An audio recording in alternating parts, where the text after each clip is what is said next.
Governor Newsom told me today that the backlog at California's ports is slowly starting to ease. But the big question remains for a lot of us, are you going to get your Christmas gifts in time? This is jaw-dropping and without precedent. Governor Gavin Newsom tours the Port of Long Beach firsthand. Actually being here today, seeing it, how has that changed your understanding? There's just so many different moving parts and so many jurisdictional challenges, not least of which the overwhelming dominance of the private sector to determine our fate and future. This is the moment when we need to think about the future. John Porcari is the Biden administration's port envoy. He says the pandemic changed the way we spend money.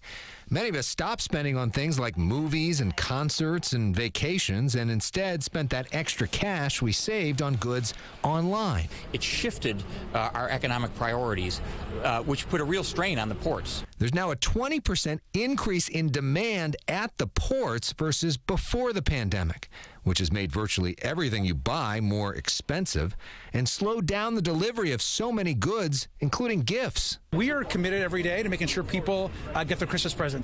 Long Beach Mayor Robert Garcia says he is seeing some progress. There's been a 32% drop in 2 weeks of containers sitting on docks, thanks to the ports now being open 24/7 and threatening fines to companies. In a few months, are going to be a lot better. This week, Mayor Garcia met with Vice President Kamala Harris in Washington to discuss the $17 billion for ports just allocated in the new infrastructure bill.